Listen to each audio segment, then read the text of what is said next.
recently I called in to see a friend at the local parish council office. They just received a supply of stationery together with a free gift. Now this gift wasn't exactly what was expected. It went something like this. The vacuum cleaner is worn out, we do need a new one, but Beryl was reluctant to spend the council funds.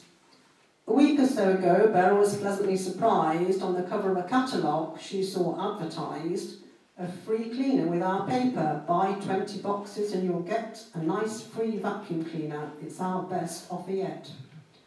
Well, we didn't need more paper, but it would last for years to come, and a vacuum cleaner all for free, well, we couldn't miss this one. The paper was delivered and our free gift as well. We pushed it over the carpet. Did it clean it? Did it?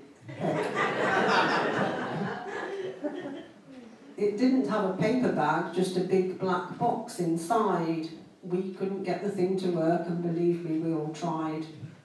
It must have been the latest, because this model was cordless. Though we spent hours pushing it, our effort proved rewardless. You ne'er get out for night in life, my granny used to say. It seemed those words she quoted were ringing true that day. Then someone read the delivery note. This is one of our star deals. We're out of stock of cleaners. Hope you like this case on wheels.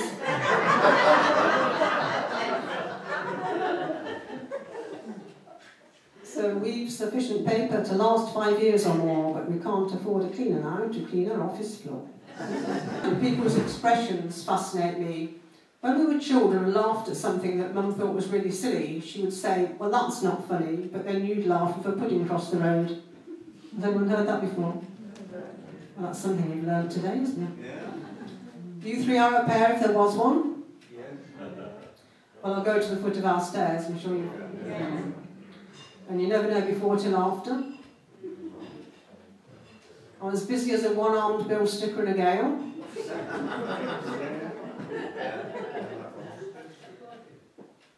And when I used to live in Warwickshire, and pensions were paid out on Monday or whatever it was, paid by cash, there always used to be a queue, obviously.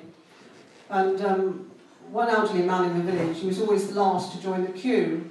And when he got to the counter, he'd say, well, I was behind before, but now I'm first at last.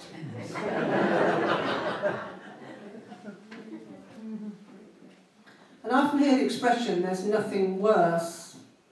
And it surprises me how many times people can actually say it, and I just think, how many things can there be? Nothing worse than.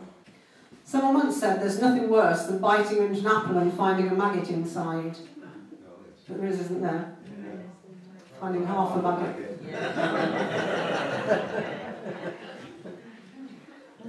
I have a friend who often says of things, there's nothing worse, and so I made a note of these and put them into verse. He says, there's nothing worse than waiting at the bus stop in the rain. There's nothing worse than bird nests on a nice clean window pane. There's nothing worse than fish and chips served on an ice cold plate, or when you set the video and find the programmes are running late. And Tesco's when it's busy and you can't get to the shelves, and when you do they're empty. Well, that must be worse than, well, anything really. Or when you're in the bathroom and the loo rolls at the end and you find that was the spare one. And you cannot phone a friend. I could write many pages putting more complaints in verse, but I'd really hate to bore you because there would be nothing worse. I remember once complaining about food when I was young. My father said, just think, my child, it would be worse if there was none. I often think of my dear dad and the many things he said. He always looked for things in life that were the best things since sliced bread.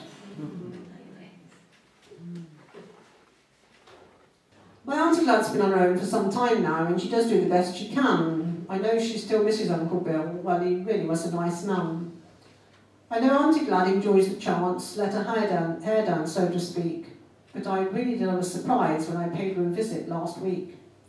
She didn't know I was going to visit that day, so I was surprised to see her looking her best. Hair and makeup nicely done. Well, I really was impressed. I asked her if there was a reason. I feared she may be getting confused, but she said she'd had a new lease of life. The internet was keeping her amused. Her grandson had given her his laptop and introduced her to the World Wide Web. Well, I felt that was not a smart move when I heard what Aunt Gladys said. She'd been looking on many websites and she'd found herself a new mate. She was expecting him to arrive that day and she clearly couldn't wait. Well, Auntie Gladys' online dating was definitely not a good idea.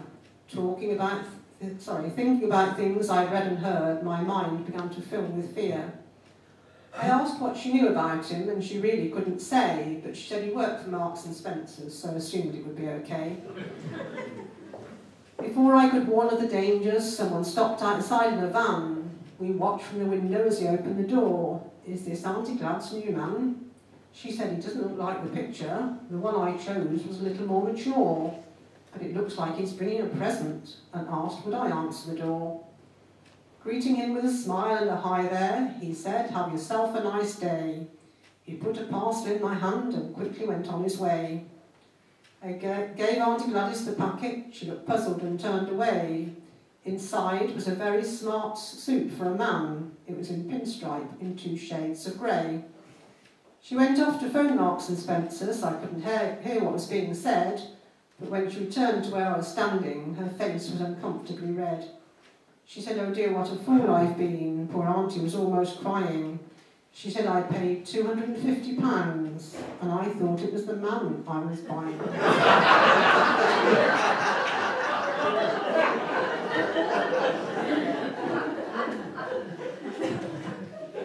So I did my best not to laugh. Dear Auntie looked so upset.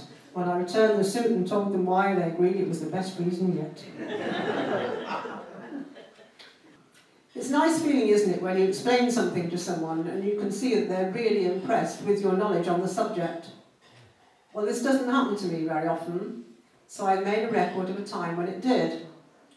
I purchased a small blue and white vase at an antique fair, and I met a friend who was quite knowledgeable in antiques, and I showed her and said, you don't often see Japanese porcelain like this, do you? To which she replied, are you sure it is Japanese? It doesn't look oriental to me. Blue and white is usually Spode or Royal Worcester. Should we take it to an expert to see? I said, no, it's right what I'm saying. She was impressed, it showed in her face.